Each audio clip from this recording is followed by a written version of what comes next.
What is going on, everybody? It's KB. Before the episode starts, make sure you go check out StreamerSZN's brand new theme music. That's right.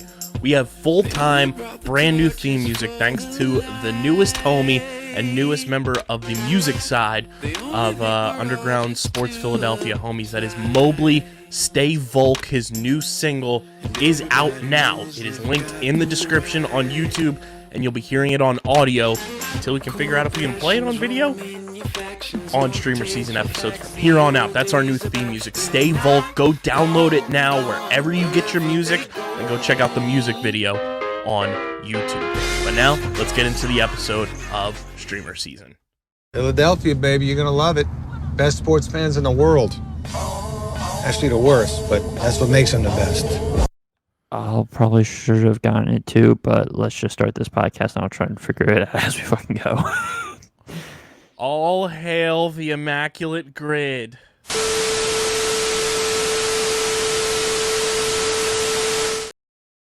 What is going on, fellow streamers? Welcome into another edition of StreamerSZN, or is it Skrull Season?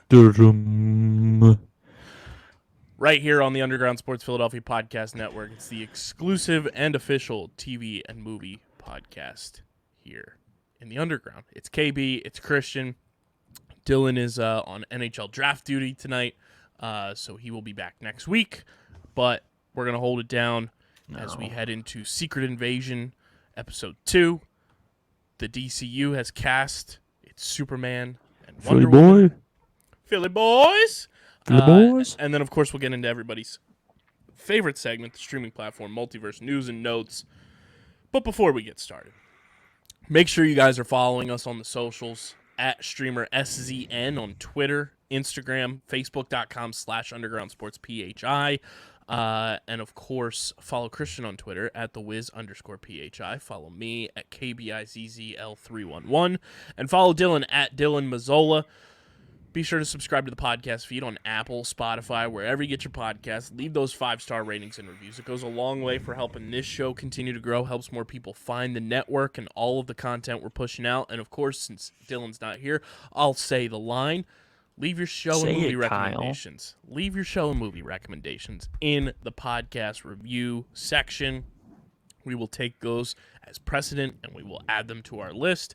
And follow us on Letterboxd, StreamerSZN. Just search us there.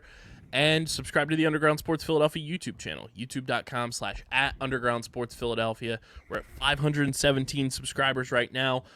Trying to get to 600 sooner rather than later. And, of course, we're on that road to 1,000 subscribers, where if we get there, I'm watching Season 1 of Game of Thrones. Christian's task is to be determined, and Dylan will be cosplaying at Comic-Con 2023 this October.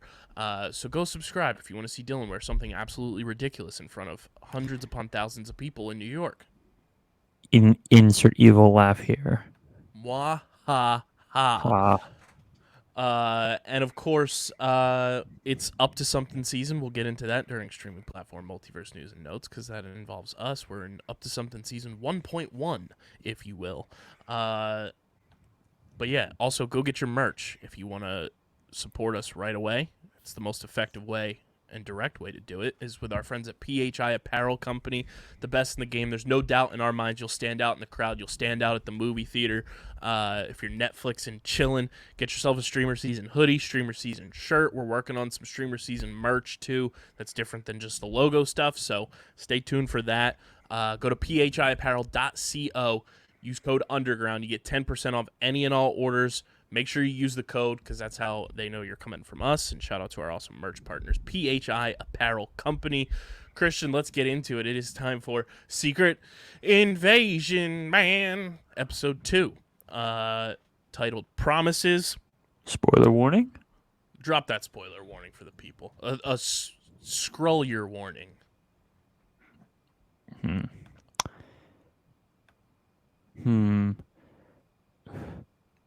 I was going to try and do the accent again, but I'm like mental block. Ladies and gentlemen, this is your friendly, not so neighborhood spoiler warning.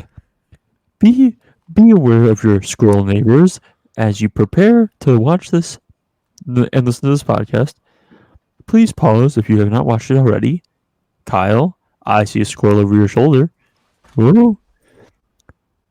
And watch the episode, come back, and we will tell you who the Skrull is in your life. Let's go. It is episode 2 of Secret Invasion, titled Promises, and we start off with a flashback in 1997, which is 2 years after the events of Captain Marvel, which happened in 1995. Fury meets a young Gravik in his Skrull form and consoles him while giving a speech to Soren and the Skrull immigrants, promising to find them a new home. In the present day, after escaping from the bombing attack, Fury learns from Talos that there are 1 million Skrull, 1 million Skrulls living on Earth amongst the humans.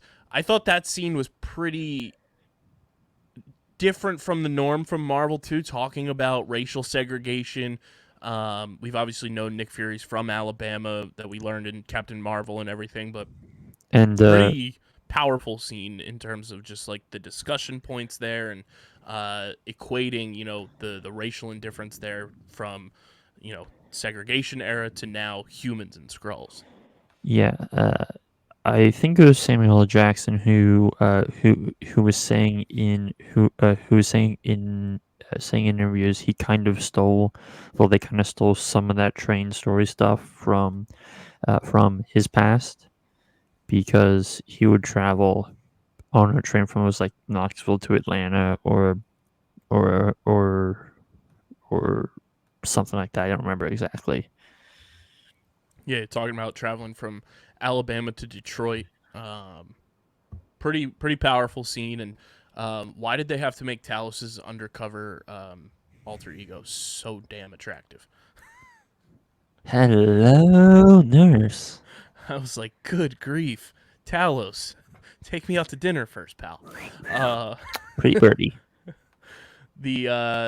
So obviously he tells them that there are 1 million Skrulls living on Earth, and then that's kind of the seed of the secret invasion, because Nick Fury didn't know about this. The Skrulls have been, populating themselves again. They've been having children. More Skrulls are so there's more than 1 million Skrulls on Earth now, which really makes you have to think, who can we trust? Who has turned into a Skrull? And we'll get into the Super Skrull aspect of things that it seems like this show is going in later on. But now it's going into this show, I think a lot of people were thinking, oh, we'll have one or two big players that will get revealed as Skrulls in this show, and that'll be the extent of it. But I think now that they've planted this seed of there's 1 million Skrulls, bare minimum, on Earth, I think there's so many more potential, Skrull reveals in play now that landscape has kind of been laid out for everybody. Yeah, I think you're totally right in regards to that, because it's kind of the whole paranoid sort of thing of and it's kind of the whole red scare thing of who can we trust, and we don't know how many communists there are, and suddenly it's your neighbor's a communist. No, your entire neighborhood's a communist. Yeah, it really makes you think now, who amongst, the Avengers, who amongst, the people that were in S.H.I.E.L.D., across the world, who is actually a Skrull this whole time. That's only going to infiltrate the next 4 episodes of this show that we have as well. So an angered Nick Fury parts ways with Talos and later meets with Maria Hill's mother, which I think really drove home the death of Maria Hill. The fact that they couldn't even bring the body back unless it was in a casket, kind of left her there. And then Maria Hill's mom knows Nick Fury, so that shows the importance of Maria Hill to Nick Fury, and the fact that she knows how important Maria Hill was just to the U.S. government and to S.H.I.E.L.D. and everything. I think that really set a huge message in terms of how catastrophic the death of Maria Hill is and how it's going to affect Nick Fury moving forward. I totally agree. Like she was once we lost Agent Coulson, she was like the lone other Shield person that was very identifiable. And now with her gone, it really is just Fury on his own. Yeah, so I thought that scene was like really like spot on, powerful, like really shifted the needle and also struck more even outside of just the Skrull space of things, like more paranoia into Nick Fury, and it's like, damn, like I don't have anybody now. So that's going to be an interesting aspect, I think, as we move forward as well. So he meets with Hill's mother, Elizabeth, to explain the circumstances of her death. And as the United States is implicated in the bombing attack, Gravik meets with members of the Skrull Council, who express disapproval of his actions. Which This I scene think, is yeah, crazy. when he walked into the room and we saw all the people in there, I had a vocal reaction where it's just like, oh, we're going here already. Okay. We have a shadow council of important humans in government that are all Skrulls. Yeah, it was oh boy, they escalated this really fucking quickly, didn't they? Yeah.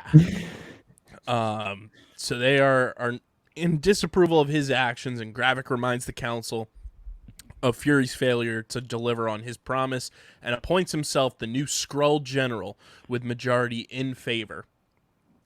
Council member Shirley Sager, who refuses to submit and is allowed to leave unharmed, secretly contacts Talos, who asks her to set up a meeting between him and Gravik. Then we jump to London, where Nick Fury meets with Colonel James Rhodes, aka Rhodey, and Did he explains to though? him the Skrull threat. And that's the thing. This scene was like shown in teasers and everything, but not to the extent that we obviously got in the episode. That did not feel like the James Rhodes, Rhodey, War Machine, Don Cheadle that we know and love. He was kind of brutal, and it was really kind of jarring. I was like, is this Rhodey? Yeah, it was very like it took you back a little bit, and it was like this isn't Rhodey's typical like soiree Demeanor? and how he talks and like how he carries himself, which is kind of a tipping point to determine if somebody's a Skrull or not. But it also is like shows you how much Nick Fury trusts Rhodey throughout the since he's known him, because in last week's episode he talked about he can tell if a human is lying, but he can't tell if somebody's a Skrull. And the way that Rhodey's kind of carrying himself is just like, okay, he's just being direct, but can't tell if he's a Skrull or not. And I've been off the train of Rhodey being a Skrull, and we'll get to our Skrull season search list after we finish breaking down. But this was the first time I've truly felt like, okay, Rhodey could be a Skrull now. Yeah, like we heading into this season, he kind of felt weirdly out of place in the grand scale of like him being in this show. But if he's a Skrull, I feel like it makes more sense now than it did before. Yeah, because he popped up in the Falcon and the Winter Soldier series. Yes, but that one inherently makes sense because of its ties to Cap Right. and Cap and Rhodey and all that. Him suddenly be like, now remind me how things are by the time we are in Infinity War. What's his exact role at that point? So by then, Because I know it's something governmental, but I don't remember how exactly it lands, because I'm trying to figure out the path of basically him becoming the envoy of the president. yeah, he does rank up, and I forget at what point. It's obviously post Civil War, because a lot of the stuff happens when they're in that room and Thunderbolt Ross is is in there, and they're signing the Sokovia Accords and everything like that. Yeah, But let's see like here. I I just find it somewhat interesting how high Rhodey has gotten up in the government, given his ties to the Avengers and everything. So Yes, so in Infinity War, well, here we'll start with Civil War. Rhodey, he sides with Tony Stark when the Avengers are presented with the Sokovia Accords, I lose my uh, legs. for the government to regulate their actions. This puts him at odds with Steve Rogers' team of Scott Lang, Clint, Bucky, Wanda, and Wilson. Stark's team of whole squad and everything. They confront Steve in Germany. However, Rhodes gets injured by Vision by accident, is paralyzed in his legs. That's the other thing. Yeah, Did he relearn how to walk, or like the the the uh, the the wonders of Stark technology, right? So then in Infinity War, Rhodey stands against Thunderbolt Ross and the Sokovia Accords and goes with Steve Rogers and the others to defend Vision in Wakanda. And then after Thanos completes the Infinity Gauntlet, Rhodes is one of the few survivors, so he survives the blip, obviously. He appears in the mid-credits scene in Captain Marvel along with Rogers, Romanoff, and Bruce Banner, where they meet Carol Danvers. And then in Endgame, he travels via Quantum Realm with Nebula to Morag in an alternate timeline to get the Power Stone. And after the blip is reversed, an alternate Thanos, blah, blah, blah. So yeah, and then the next time he pops up after Tony Stark's funeral is Falcon and the Winter Soldier, and that's kind of when he's like in government mode. Yeah, I just feel like it would be an interesting little thing based on our scroll theory thing here to have him be a scroll, which would help explain how he's gotten to this point already. Though I'm not saying like he isn't worthy of being in this position, Right. but it's just interesting to see him in this position in question. Yeah, and this was like the first time too. Like we didn't touch on it last week. This is the first time we ever went inside the White House in the MCU. We went inside the White House for like 10 seconds. Fair. Never saw the inside though.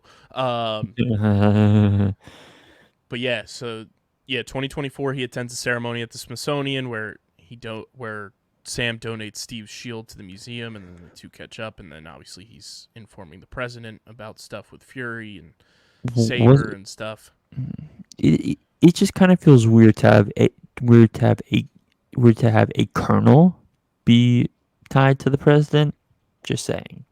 Yeah. So Fury meets with Colonel James Rhodes and explains to him the Skrull threat. To Fury's dismay, Rhodes gives him a military discharge due to his presence at the bombing attack, which escalated the tension between the United States and other international governments. Falsworth arrives at a butcher shop where the Skrull Brogan is imprisoned after his safe house was found. She interrogates him while cutting off his thumb, and that was one of the more gruesome things I think we've ever seen in the MCU. Yeah, that my instant reaction to that happening was, we're gonna show that in the MCU. Yeah, because the fact that they showed it too, because like we've seen some like kind of crazy stuff, and I think it's progressively gotten a little bit better. Like obviously we saw Wanda rip Patrick Stewart's face in half in Multiverse of Madness, but you know, to see like just a finger like severed off and them actually show, I was like, okay, Marvel, I see what we're doing here. Good stuff. Yep. Good stuff. So cuts off his thumb and uses an injection that warms his body, turning him into a sous vide. No big deal. Delicious. Skrull vey. She learns that Gravik is building a machine. What do you know about the machine? For the purpose of strengthening the Skrulls, and a scientist named Dalton is involved. Ladies and gentlemen, Secret Invasion is going to be the engine that pushes Super Skrulls into the MCU. If you don't know what Super Skrulls are, they are the powered up, more powerful Skrulls that can copy the superhuman abilities of the Avengers. The fact that we are getting that now is pretty fucking crazy, and It's crazy, he says in the leads walking voice. like in the comics, the Super Skrulls were created by the sorcerers, so like the Doctor Stranges, Wongs, and stuff like that. I think it's smart that they're doing it via science the way they are in the show. Changes the pace a little bit. And I saw on New Rockstars, Hector Navarro brought up a very good point because as we get here, Gaia secretly discovers that the Skrulls are experimenting on various alien samples like Groot, the Frost Beast, Cull Obsidian, and the Extremis. Those are 4 very distinct and like specific alien types. I am Groot. The fact that those are all mentioned. So we have Groot, and we all know Groot can kind of extend his arms a little bit, grow out and do things. The Frost Beast has a little bit of that air and water element to it. Cull Obsidian, kind of powerful, strong body, one of Thanos' dogs. And the Extremis, who wasn't around very long, but kind of has like the fire element to him. Now, Christian, if I mention stretching arms, fire, big body, what does that kind of remind you of? Stretching arms, big body, the Fantastic Four. There we go. Because the Super Skrulls are tied to the Fantastic Four in the comics. Now, obviously, the Fantastic Four of the MCU don't exist just yet, so I think that is why they're using these 4 specific aliens as of now. Very interesting that they're using Groot. I'll say that because Groot continues to pop up, has a big role moving forward in the MCU, has kind of been around for quite some time. Cull Obsidian is very interesting as well. The fact that I think this is their placeholder of we're getting baseline Fantastic Four is very, very, very, very interesting. So, Kyle, I got Twins Padres. There we go. Who do we get? Emilio Pagan. Okay. I was like, pitcher. Aha. I would also say the one active person I was thinking of that also fits for Twins Padres, Gary Sanchez. True. It's kind of crazy how we've just forgotten about him being on the Padres at this point. I'm interested to see if there are going to be more aliens that pop up in this database as well that they are going to use to try to replicate their powers and enhance some of these Skrulls to create Super Skrulls with. 4 very specific typecasts of alien powers, though, so far that they are using. I'm also curious where they got Groot DNA to use.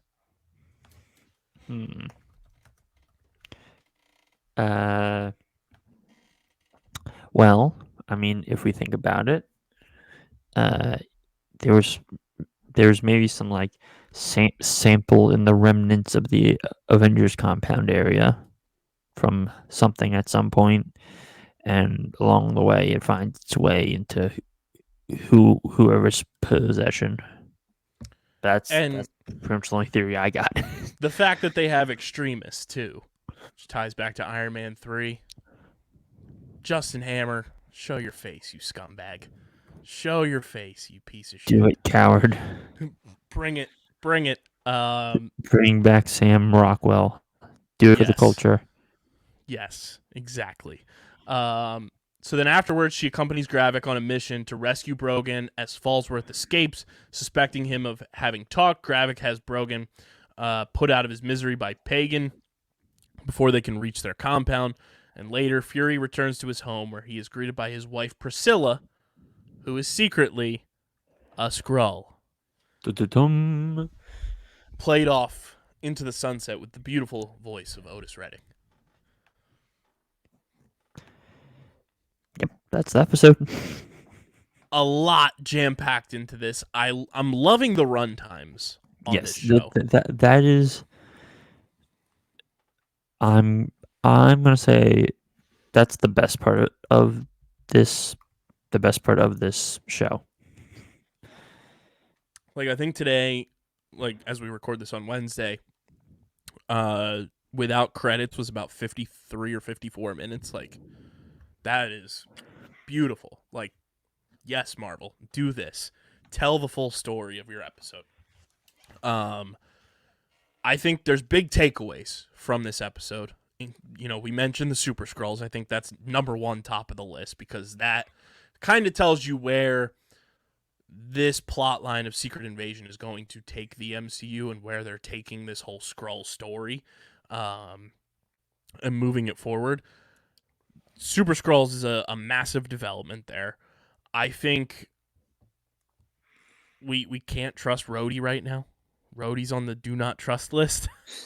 And then the fact that we got the seed planted of what Secret Invasion truly is Talos allowing 1 million Skrulls and counting now onto planet Earth without Nick Fury knowing. Him getting into an argument with Nick Fury, I think, is significant. And now Gaia has all this information about the Super Skrulls, too, where she kind of tried to play it off, but now she has this info in her back pocket. How much more of a player does that make her, and how much more significance does that add to Gaia being a power player on this chessboard? Yeah. There's a lot of threads going on,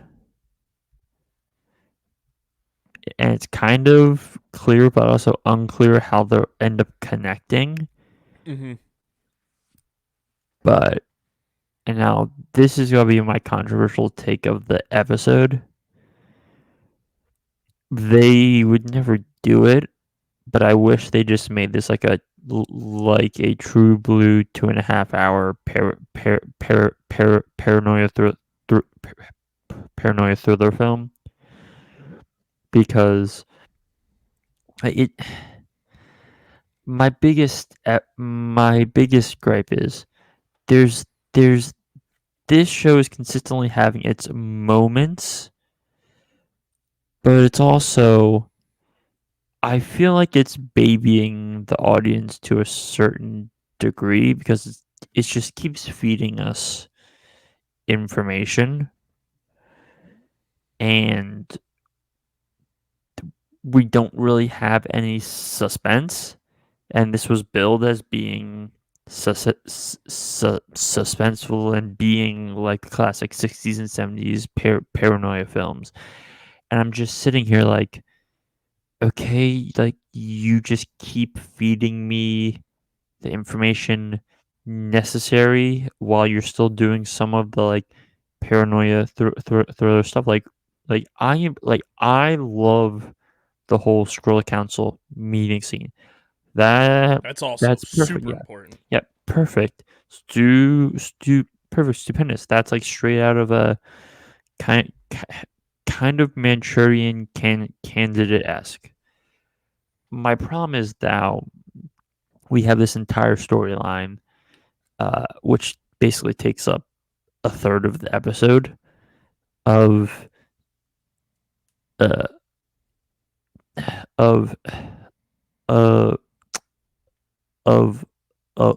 Olivia Colman finding and torturing this guy. And what's the whole purpose of that? To show that to show that Gravin is brutal and doesn't care, to show that, to give Olivia Colman a piece of information. Like I feel like there's more efficient ways this show could be doing its runtime than contributing en masse to that. And it's kind of the issue I'm having with the show. The more I think about it, is is that I like the first half of a lot of these episodes, but then in the second half they're just dumping information on us. Like we like during like think about what we get in the first half of this episode. We have uh, w- we have Gravin and Gaia in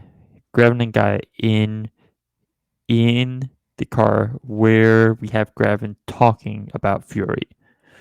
We have the Fury flashback scene, and we have the train scene, and and the and the Brody scene the kind of falls in the first half. Those are four great scenes, and then in the back half, and we have the scroll council scene, and the entire back half is the Super Skrull scene, them chasing around this one scroll, Talos wanting to set up a meeting, like it's all air, and I'm like, but I want more of the first half.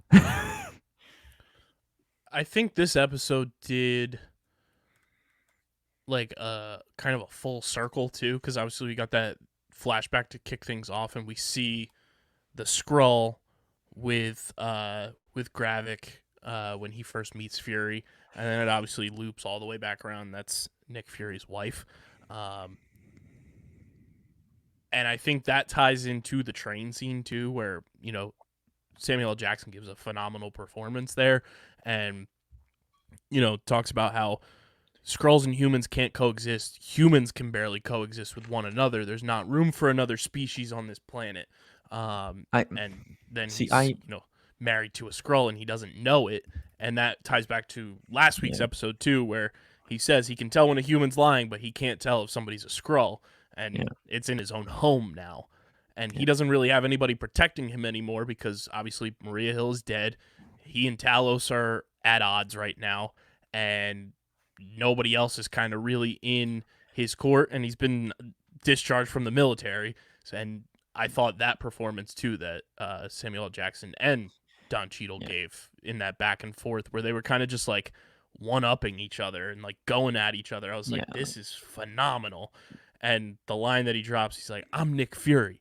Even when I'm out, I'm in." I was like, that's a put your dick on the table type move by Nick Fury. Yeah, like so how I kind of and I said this exact same thing with the last episode. I reserve my right to change my opinion on some stuff, but that scene just kind of felt weird, and we talked about that. And if he's not a scroll, that just makes that feel even weirder. Because like I get how he's inside government now, and so he has to be pissed, but like it was still weird given his character history. So he could very well be a scroll, but I agree. I think it would be weird if he's revealed to not be one. it's like this this is the inherent problem I have with trying to evaluate this show. We don't know who's a squirrel and who's not, and so we're trying to evaluate things based on that, and that's affecting our ability to interpret and properly discuss this. And I I can't tell if that's good show running or sloppy show running. This show's like we're gonna have a broader conversation about this show once it's done, because this is like one of like I haven't had my head be I haven't had to try and think this hard while trying to evaluate characters in a long time. Yeah. There's definitely a lot to unpack from this episode that I think, hopefully next week we get some answers to what has been unpacked. It's going to be interesting to just see how things progress now and who are your major players on the chessboard now, and like who comes into play next week, who gets introduced. I think there's going to be a lot of interesting twists and turns that we get throughout these next 4 episodes of Secret Invasion that are going to either make or break this show. But I do have like still that good outlook on where things are going to end up. I mean, let's think about what we've seen in what we've seen in the trailers that we haven't seen yet, which is, I'm gonna mute this as I pull it up on my computer. So we know at some point Nick Fury will visit new Skrullers. Because that is the opening of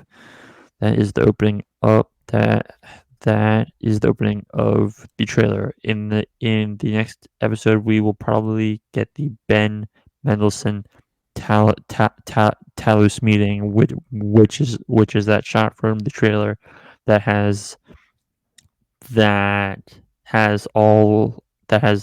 bajillion Gravins in it. Mm-hmm. We have Nick Fury going to a cemetery. We have the room full of people hooked up to things that Amelia Clark finds, and there's so judging by some of this stuff, I think Priscilla gets involved, maybe, just because there's a specific frame where there's a specific frame where Olivia Cook is back to back with someone. We don't see their face, but it looks like Priscilla's hair, or it could be like a Monica Rambeau type thing, but the hair doesn't look that long. And lest we forget, with new information, there is a shot of Gravin in the trailer being able to do the Groot arms thing. Yep, I just saw that. That's pretty fucking crazy. But I'm most curious about this cemetery part. Like, is he? I mean, my best guess is like him visiting like visiting Marie Hill's grave. But like, I don't quite know where this show's going. I don't know, like, judging by how all these world leaders are Skrulls, is the president actually a Skrull? Is the president real and Rhodey's a Skrull? I don't know, but like with the way this is segmented, I would just love to see the 2.5 hour version of this series. Just how I am the one guy saying I'd rather see the movie Bullet Train as like a 7-episode miniseries. Yeah, it's gonna be wild. And I mean, like, we get that scene too. And let's also preface this, like, we obviously know a bunch of these trailers and stuff, some of the stuff is just trailer footage that doesn't actually get used in the show / movie. There's also the French newspaper that goes down asking where the Avengers are. So that's also pretty interesting. We're going to see who potentially comes to the forefront there. But man, like, there's so much that is still in play and on this giant chessboard of Secret Invasion. It has me excited. I'm still very much all in on this show. I'm excited where it's going to take us, and I feel like for the first time in a really long time, like, it opens a lot of pathways for Marvel fans to just like really theorize. And like, sure, we've had other shows where it's like, oh, what could happen here, this, that, and the third. There's so many like, and we'll get into the DCU casting. There's so many choose your own adventures here with Secret Invasion that did did did uh, did did David Cornsweat's grandfather he might have write this? That it really like you can click on one video on YouTube and they'll have one theory. You click on another one, it's completely polar opposite one. And I feel like it's been a very long time since we've had that with Marvel, which is exciting. Yeah. So that brings us to our scores for episode 2. Christian, the ball's in your court, sir. Comparing it, because I think I did like a 6.9 for the first one. I didn't like it as much overall, but it's still like around the same. So I'm gonna do like 6.8, I guess. I think I gave last week a 7. I want to say I gave it in the 7s. You were the highest of the three of us. Yeah. I'm about in the same ballpark. I'm gonna give this one a 7.8. I liked a lot of the aspects, a lot of the introductions that we got, a lot of the what I believe will be core plot points to help push things forward. So I'm gonna give it a 7.8. Christian gives it a 6.8, which for the quick math there at home, because math is hard, that is a 7.3 overall from the two of us for Secret Invasion episode 2. Let us know in the comment section on YouTube how you're feeling so far about Secret Invasion and what you want to see coming up next week and beyond. But Christian, let's get to our DCU casting choices, as we've got our first true members of James Gunn's DC Universe, and it's brought to you by our friends at Tomahawk Shades, the best small batch eyewear in the game. I got my blue light glasses right here, actually, that protect my eyes from those violent blue rays that come out of your screens. I wear the sunglasses when I'm outside. They've been rocking with us for years now, and they are simply the best glasses I've ever put on my face, no doubt about it, and they are for a fraction of the big glasses companies' prices. You guys can go and check out all the sunglasses, blue light glasses, and everything in between that they have to offer at TomahawkShades.com. And when you go to checkout, use promo code USP for 25% off your order at TomahawkShades.com. That's promo code USP for 25% off at TomahawkShades.com. Christian, we've got our Superman, we've got our Wonder Woman. How are we feeling? You mean our Lois Lane? That's what I meant. How are we feeling about James Gunn's first 2 casting choices? Perfect. Super. It's like you look at a picture of David Cornsweet. That man is Superman. Yeah, and then as if anyone has watched the marvelous Mrs. Maisel, Rachel Brosnahan got that spunk. So that's like that is just great. But probably the funnier part for me is he's over a foot taller. Yeah, he's 6'4" and she's like 5'3". So it's gonna be like, okay, so how many apple boxes are we getting here? Yeah, but I'm excited about Philly's own. We talked about him either last week or the week before as a potential candidate, and it is now confirmed. And speaking of candidates, after that casting, there was a rumor flying around that I was instantly like, James, buddy, listen. For everything that's holy, please let this Alex Skarsgård as Lex Luthor rumor be true, because that is perfect. Because anyone who has watched Succession, in which in like the last season half of the show, he plays this like Swedish tech Swedish tech billionaire. It's like, okay, yeah, I see it now. I see it. And so just hearing him thrown out there, I'm like, tall, fit, like kind of like brooding, and I much prefer him for this type of role compared to Bill, because, and this is maybe me being animated series pilled. I want my Lex Luthor to be a big, strong dude. As much as I love Bill, Bill is a skinny boy. So, yeah, but please let Alex Skarsgård be Lex Luthor.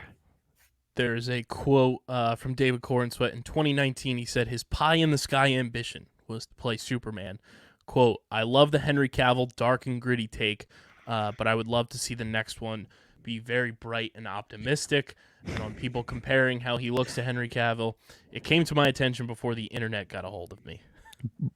Bright and optimistic? James Gunn? Huh? Now, the other thing that I think people need to remember, that this is going to be young Superman, so it's going to be early stages. So there was a Snyder fans got very mad. As they typically do. Yeah, but the craziest thing was them complaining about how Rachel Brosnahan's like 3 years older. And it's like, guys, Marco Kidder was like 4 years older than Christopher Reeves? God damn it. Snyder fans are trash, garbage, all of the above. Insane. Just insane works too. Just wild. Now that we have Superman and Lois, unfortunately, James Gunn has said they are, quote, miles and miles away from casting the DCU's Batman. Which I don't have a problem with, if I'm being honest. Neither do I. But as a Batman fan, I'm like, ugh, give me my man. I wants my man. But I'm totally cool with them taking their time to,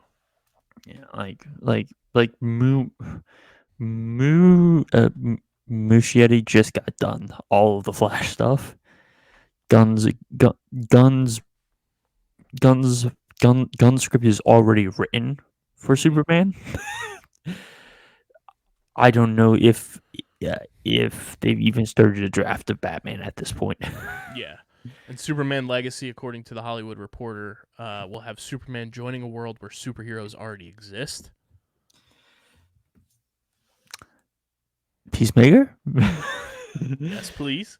And then on top of that, James Gunn also has said, which makes me sad as a fan of the Suicide Squad, there is no intention for a sequel to his Suicide Squad movie. But spin-offs are planned, yeah, which are Peacemaker Season 2 and the Waller TV series. Yeah, like here's the thing we need to realize about, like, as much as we love that Suicide Squad film, like, really that show was a vessel for, like, by the end of it, it was for John Cena and for Viola Davis, because Idris Elba and Dana Melchior, I hate trying to pronounce the name because she's Portuguese, were meant to have their happy ending and all that stuff, which, like, again, this is my whole question of how does this carry over now the DC Elseworlds and DC main universe thing, because it's like, listen, if this is DC Elseworlds, can we get Idris back, please? Can we get Idris back in some capacity? Yes. Overall, I think I'm pretty fucking satisfied with the casting choices so far. Yeah. Sound off in the comment section as well. Let us know how you feel about the casting choices. I mean, Philadelphia's on the map. Superman is from Philadelphia, confirmed. Bonk, bonk. Which, let's get into everybody's favorite segment.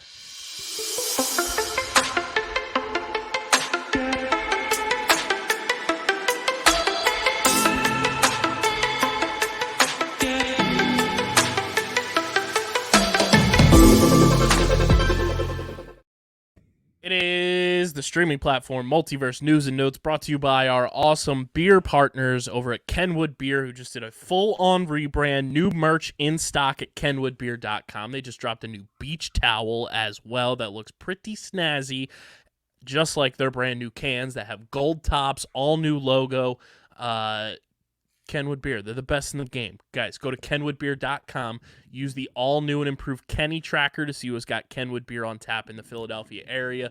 All new Kenny cans coming to a liquor store near you in the very, very near future. They're going to have their typical 12-packs, 6-packs are coming, 15-packs are coming. kenwoodbeer.com. You got to be 21 or older to do so, and of course, please drink responsibly. Already started rattling off some of the news there with some of the DCU announcements. But this makes me kind of happy, and not that I'm like the biggest Tron fan. I am a big person who's been cast. Evan Peters has been cast in Tron 3. See, my whole thing with this Tron movie is, it's like 5-10 years too late to make a sequel to that film already, partially because Daft Punk is broken up and Daft Punk is one of the best parts of that first movie, but also it's that Joseph Kosinski had a film that was a sequel to Tron Legacy that was ready to go, and it got canned. And this was the dude who ended up making Top Gun Maverick, and is now making a movie with Brad Pitt. And I'm just like, but what if he actually got to make that movie? Because it probably would have been like the best Tron movie ever, actually.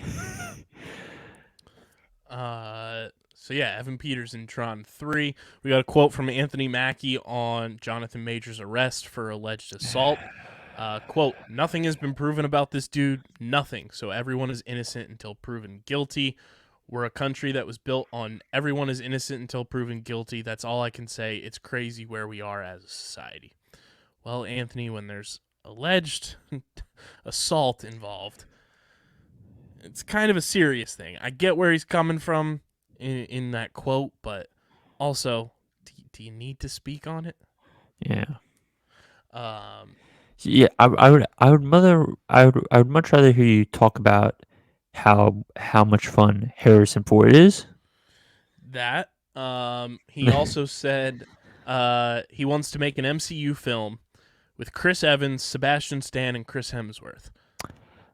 Buddy, you kind of already did that twice. Twice. you kind of already did that twice. He said, "Quote," and I get what you're saying, buddy. But yeah, the four of us would literally cause so much havoc. Followed up by, "I don't even know what the multiverse is. Dude, I have no idea. I'm still trying to figure that shit out." Hold on. You would cause a lot of havoc. I mean, there's movies called Infinity War and Endgame that there's a lot of havoc in there, right? What do you say so, Kyle? There's also a movie called Civil War that he but was I don't a part think of. Is Hemsworth in Civil War? No. Almost. I'm just speaking on the havoc part. The Avengers fucking hated each other for an entire movie. True. Moving right along here, let's see. Donald Glover is returning for the Community movie. Good. Wonderful. Stupendous. He must be more interested in movies following his stupendous 20 seconds of screen time in in Across the Spider-Verse. And then asked if Chevy Chase will return. Joel McHale said, "Yeah, I don't think so." Sad. Like, okay, Chevy has gone off the deep end, but man, peak Chevy Chase was so much fun. Christopher Nolan helped Ludwig Göransson compose the score for Oppenheimer. Quote, I suggested he base the score on the violin. It seemed very apt to Oppenheimer. It can be very beautiful one moment and turn frightening or sour instantly. So there's a tension, a neurosis to the sound that I think fits the highly strung intellect and emotion of Robert Oppenheimer. I have no problem with with him giving ideas to his composer, because that's a sign that they trust each other. A and B, it could actually turn out to be something good. And I say this as someone who has watched the Oppenheimer trailer probably 20 plus times today, because I'm just fully like, is this trailer as good as I thought it could be? And speaking of trailers, I'm going to segue us on this one. We got a full Five Nights at Freddy's trailer. Oh boy! Hey, Kyle, it's a film produced by Blumhouse, which that's good news. It's coming out the same weekend as Saw 10, but the big difference is young 30-somethings, 20-somethings, and teens care a lot more about Five Nights at Freddy's, I think. Mm-hmm. And I feel like, and I'm gonna say this now, what was the budget of Five Nights at Freddy's? Because I'm gonna want you to at least save this. So the listed budget of this film was $36 million. It's gonna make at least double. Mm-hmm. Like Easy. this, this this is the adult version of the Super Mario movie, but for a horror game. Like this. 100%.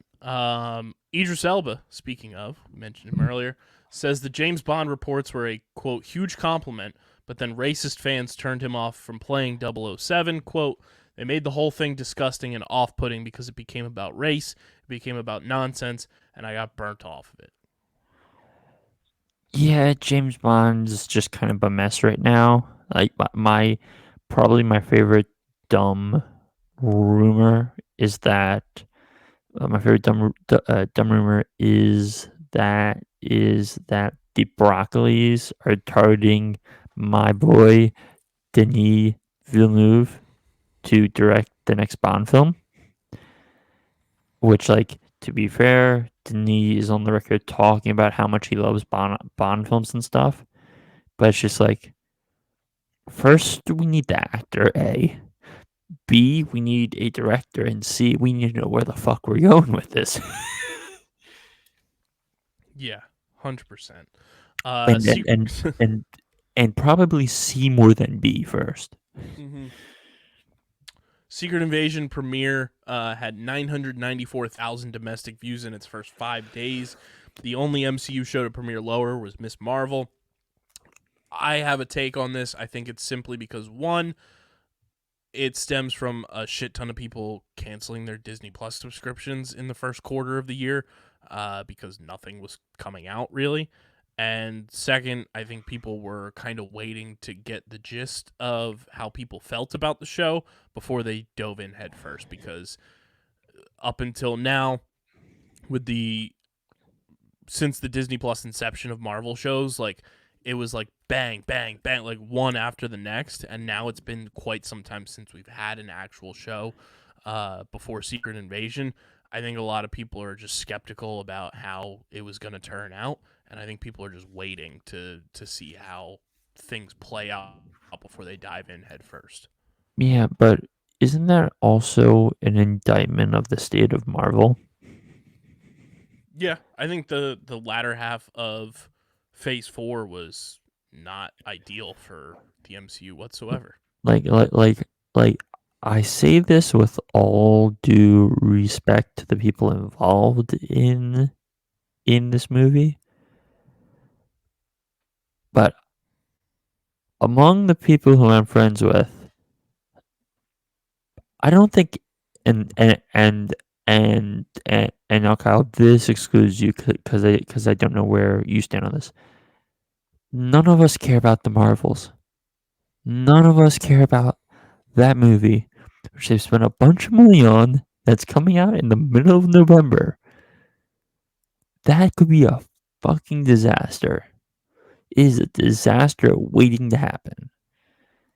And I am concerned for Marvel. See, I'm actually kind of optimistic about the Marvels, and I'm not like the biggest Captain Marvel person.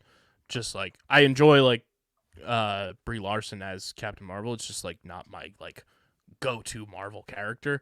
But the trailer we got, like the way it looked and the way it felt like more Phase 1 through 3 Marvel than any trailer we've gotten from Phase 4, and that has me a little optimistic about the direction of how that movie's gonna go. Yeah, and to be fair to it, the budget is only $130 million, so it has an easier time than a lot of the more recent superhero films to actually make money. Mm-hmm. But I just kind of am like, you're throwing a bunch of characters that most of us are like, sure, yeah.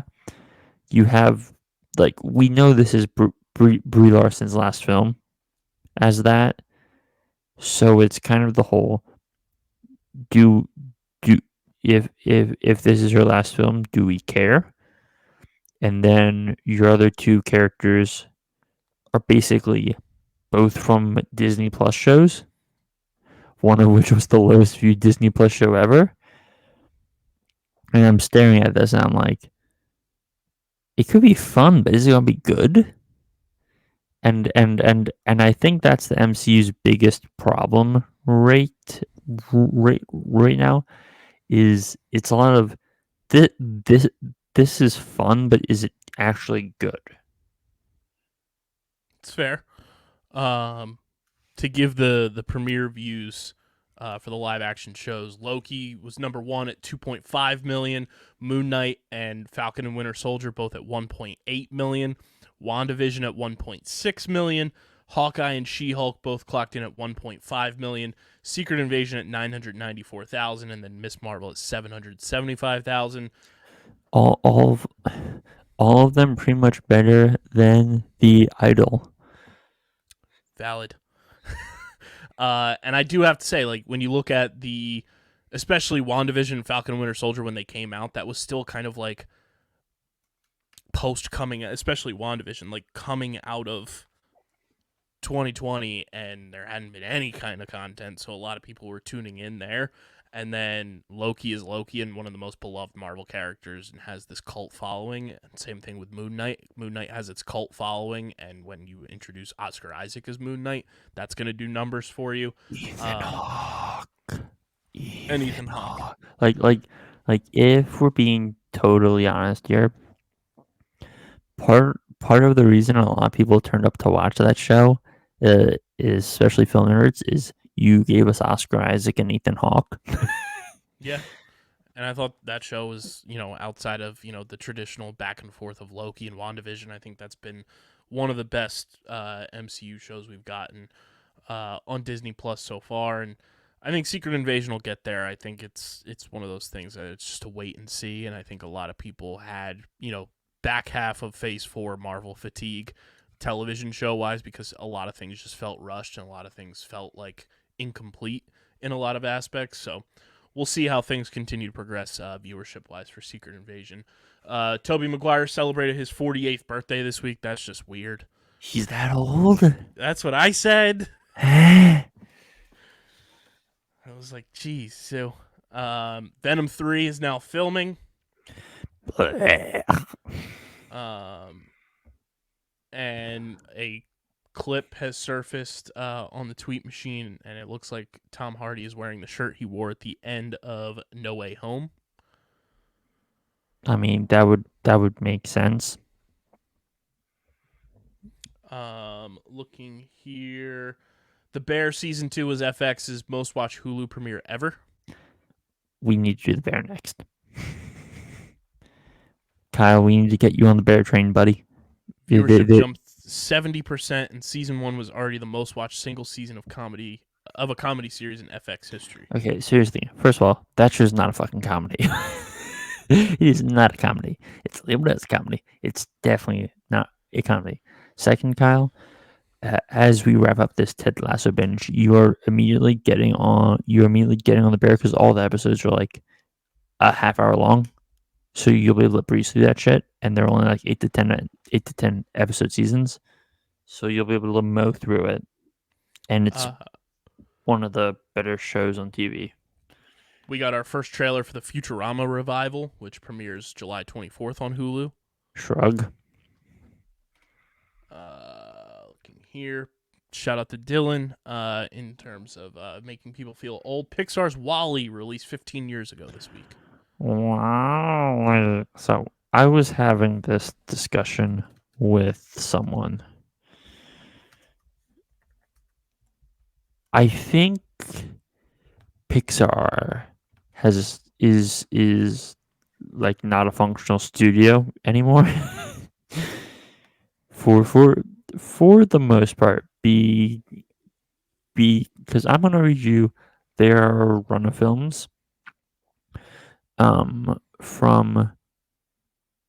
1995, which is their first film, to 2010. Toy Story, Bugs Life, Toy Story 2, Monsters Inc., Finding Nemo, Incredibles, Cars, Ratatouille, WALL-E, Up, Toy Story 3. That is an incredible run. And then you get into the muddled run of Cars 2, Brave, Monsters University.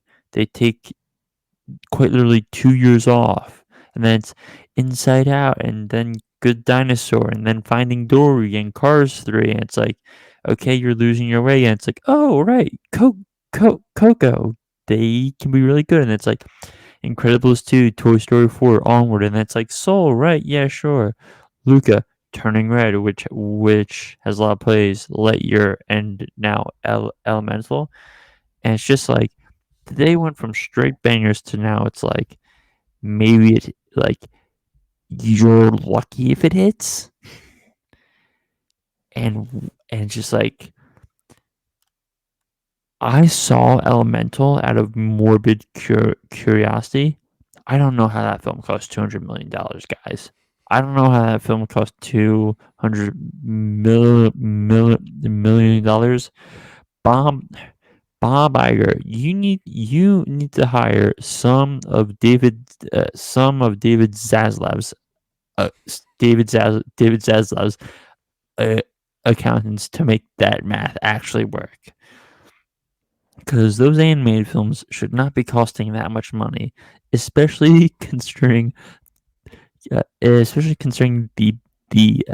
production budget for Dune Part 2 is rumored to be $122 million, which is like $30 million less than the first film, which was still like $155 million.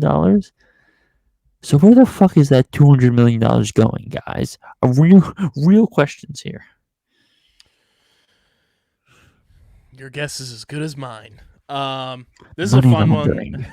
I wish Dylan was here for it, but this is a fun thing that Culture Crave put out. Who are you picking in a fight? The Punisher, John Wick, or Dylan's favorite series, Extraction, Tyler Rake? So, I think we'll just say John Wick 1, Punisher 2, Chris Hemsworth 3, because doesn't the first Extraction film literally end with him being shot off a bridge? I don't know. I haven't watched them. It was in the first trailer, and it's kind of like Chris Hemsworth gets shot off a bridge and is bleeding out, and now it's like I'm alive. Second film, and it's like man, like I think I would say, even though I still think John Wick would win, I think Frank Castle, John Bernthal Punisher would give him one hell of a run. oh yeah, like this like Chris Hemsworth is like dying in 10 seconds, and then it's those two beating the shit out of each other for like 3 hours. No. I love that. I love that matchup there. Let us sound off in the YouTube comment section who wins. Punisher, John Wick, or if you're a Tyler Rake Extraction fan, give us your reasoning. We will read them next week on the show. Did you see No Hard Feelings? I read the Wikipedia description. I wasn't passionate enough to go see it, even though I respect Jennifer Lawrence doing a movie like this. I saw it. I enjoyed it. It was one of those movies that you and I have talked about where it's like they don't make them like they used to. Like they don't make them like they used to, and you don't need to make these like high budget movies all the time. Give us a middle of the road, fun, entertaining watch. That's what Hard Feelings was. So a great example of this upcoming is Kyle. You probably saw the trailer ahead of No Hard Feelings because you do watch the trailers, right? Mm-hmm. For Joyride? Yes. That's getting a lot of good reviews. And what do you think the budget for that film was? If I can find it. Based on the way you're approaching it, I'm going to say less than 100 mil. Well, it's a studio comedy, so I'd hope it would be cheaper. Okay, so the budget is not public, but if we look at the budget for No Hard Feelings, the budget for that film was $45 million. I'm willing to bet Joyride cost less. Because you don't have, because Jennifer Lawrence isn't paying herself a exorbitant sum to act in this. And Jennifer Lawrence has no regrets over her fully nude scene in No Hard Feelings. Quote, I didn't even have a second thought. It was hilarious to me. And I will say, it was a fucking hilarious scene. Yeah. That and her I only saw a photo of it, but her like backing her ass up on the kid sitting down the bed, funny. Like someone posted a picture of that in response to response to the news that that actor put off going delayed his admission to Harvard to do that film, and the person was like, well, looks like it was worth it. With just like that. And it also blows my mind that Jennifer Lawrence is only 32 years old, because she like, it feels like she has been around my entire life, just in terms of the Hollywood scape, not even just like age world. And the fact that she's like 2.5 years older than me is just crazy. Yeah, meanwhile, and I'm already meanwhile, Amelia Clark is 36, and I'm like, how? Like, let's crazy. Let's do a quick fun one here. How How old is the vampire that is known as Paul Rudd? Because that man doesn't age. How old is Paul Rudd? He's got to be in his 50s. 52. 54. He's pretty good for 54, man. Oh, yeah. We got some. Just Okay. one last thing, Kyle. Yankees are currently throwing a perfect game against the A's, and it's the top of the ninth. That's the most Oakland A's thing I've ever heard. Yep. Shout out Moneyball. We got some announcements on Hollywood Walk of Fame stars. My guy, the legendary, the late great Chadwick Boseman, will receive a posthumous star on the Hollywood Walk of Fame. Michelle Yeoh will receive a star on the Hollywood Walk of Fame. And Kevin Feige will receive a star on the Hollywood Walk of Fame. Hooray? Question mark?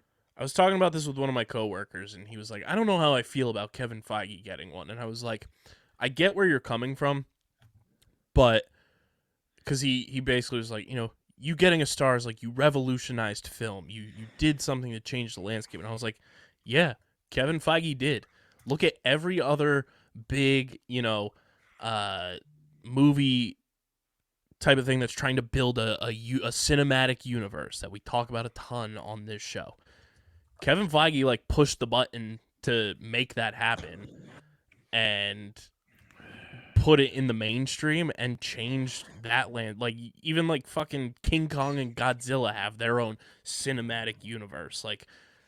I think the way that Kevin Feige became the architect of how the MCU came about is fucking impressive. And sure, he's got hella source material for it, but to be able to pull it off in the landscape that he has, to move up the ranks from being on, the Fox X-Men and the Daredevil movie that were everybody criticizes, all of those Fox movies for the most part. For him to take his talents to Marvel and do what he's done over the last couple of decades, I think revolutionized a lot. So I'm checking one thing. So no, he's not on it. Is Rhodey on it? So I'm trying to see. So at least judging by the list I found, I'm not finding that many producers on the Walk of Fame. And the reason I'm conflicted is there's people that are kind of iconic producers throughout Hollywood history that aren't there. And now we're having Kevin Feige on there. I'm like, I get why, but it feels bad. Also feel like it could open the door for that happening more. Yeah. See, I'm fine with the door being open more to it. It's just kind of weird how it's him being the one who potentially is the big breakthrough. Yeah, that's what Fair. It is what it is. Robert Kirkman, this is another show that we're going to have to do soon because I never watched the first season. Robert Kirkman says Invincible Season 2 will deal with the multiverse. Quote, put it out the fucking pasture, Jesus Christ. I'm done with the multiverse at this point.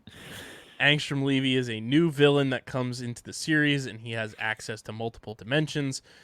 Season 2 releases in late 2023. More Amazon stuff. Simon Pegg says The Boys Season 4 gets even crazier. Quote, I'm in about 4 episodes. That show is sick as fuck. Good. That's all I have to say. Good. Kobe Smulders shuts down reports that she will return as Maria Hill in the Marvels. Quote, I don't know anything about that. I do not know anything about that.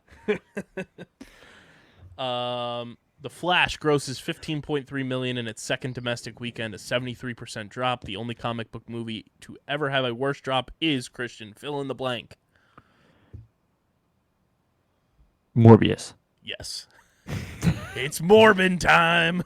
So as someone who works in the box office of a movie theater, I can confirm we get like maybe 5 to 6 people showing up to Flash, whereas we get like double to triple that for like random midday across the Spider-Verse and Little Mermaid stuff. So it's like, yeah, this ain't going good, bro. The Stranger Things writers were fed up with the fake news being spread about season 5. This is hilarious. If you trust anything from this source, you shouldn't be doing it. The giant freaking robot website, they are terrible. They don't ever confirm sources. Sorry. It's just not good material to be following along with. They tweeted, breaking exclusive, Jodie Foster is joining the season 5 cast of Stranger Things. And then the Stranger Writers official account said, no, she's not. They said, we'll mark it down in the loss column, then and tell this source we won't trust them going forward. Thanks. To which the Stranger Writers replied, or you could, work to confirm information provided by your sources before blasting it out onto the internet. It would drastically improve your hit ratio as well as being the right thing to do. Shrug. Revolutionary idea here.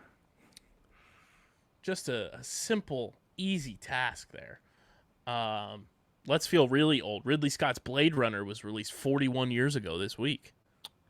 See, here's the interesting thing about that movie, and I say this as someone who's the biggest Denis Villeneuve fan on this podcast, and as someone who saw Blade Runner 2049 in theaters a few weeks ago.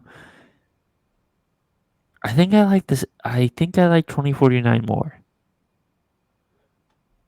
I think I like 2049 more. I think a lot of people feel that way, honestly. Don Cheadle and Samuel L. Jackson think they should have appeared in a Black Panther film together. Quote, we thought, really? You're not going to pull us into Wakanda? Perfect opportunity. We also got a new person joining the Stranger Things universe. I'm pulling it up here. We already talked about Linda Hamilton. Yes, but Dan Trachtenberg, the director of Prey, 10 Cloverfield Lane, Black Mirror, Playtest, The Boys, Pilot, is headed to the Upside Down. He will be directing an episode of Stranger Things 5. Good for him.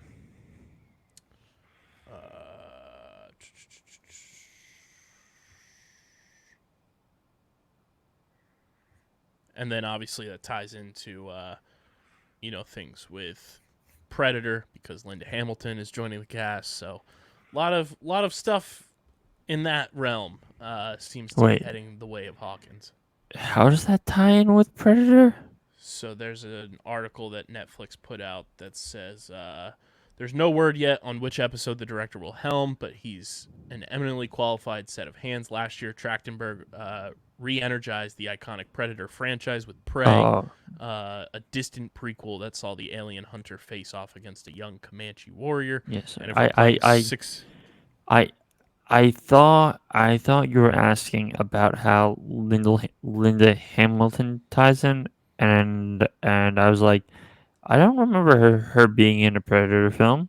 Oh no. And then it says the original Predator starred Netflix chief action officer Arnold Schwarzenegger, who hunted Linda Hamilton in The Terminator, and Hamilton, like Trachtenberg, recently joined season 5. So if we're playing 6 Degrees of Separation. Yeah, I was gonna say, how are we getting from A to B here? That is all on the article. We retweeted that on our Twitter, so you can check that out. So welcome to Hawkins, Danny Trachtenberg. That's really all I've got, I think, for news. Did I miss out on anything potentially that you have as well, Christian? I got to talk about. Well, I got to hop on my Skarsgård soapbox, but give me a minute. I'll check through the Discord server I'm on. I do have a fun fact from Culture Crave about Michael Keaton. I love Michael Keaton. In the Batman movie that was released 34 years ago this week, he wore custom Nike Air Trainer bat boots while filming. We covered that. Oh, it's a shame we don't have Dylan here for this. But did you catch up on the whole TCM drama? No, So, do you know what TCM is? I do not. Do you know what Turner Classic Movies is? That I do. That is TCM, which is owned by everyone's favorite David Zaslav. And he decided to let basically all the chief people there go. And here's the funny part. What proceeded to happen was Paul Thomas Anderson, Steven Spielberg, and Martin Scorsese were not happy about that. So they said so they combined to set up a call with Zaslav, in which now it was announced today that some of the people were rehired, and and the director trio would be involved in helping out with programming. Let's And go. and like you like this is something he should have seen coming a mile away, because directors love TCM, Hollywood loves TCM, and when you're a studio all about legacy and you're talking about cutting back at TCM while you're trying to make films with these legendary directors, that runs counterintuitive, David. I don't know if you realize that, but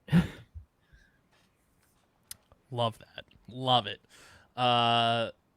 Last thing I have here too. Logan director James Mangold wishes Wolverine wasn't in Deadpool 3, but don't he we isn't all? surprised. Quote, there was always going to be another Wolverine. As much liquid as they can squeeze out of that rag, they're going to try to. Yep. What are you going to do? You know? That's all we got for you guys this week. Make sure you're following us at StreamerSZN on Twitter and Instagram.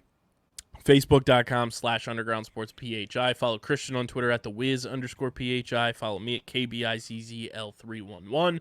Subscribe to the podcast feed on Apple, Spotify. Leave a 5-star rating and review. It goes a long way for helping this show continue to grow, helps more people find Underground Sports Philadelphia, and lets us do more cool stuff because we're planning something pretty sweet.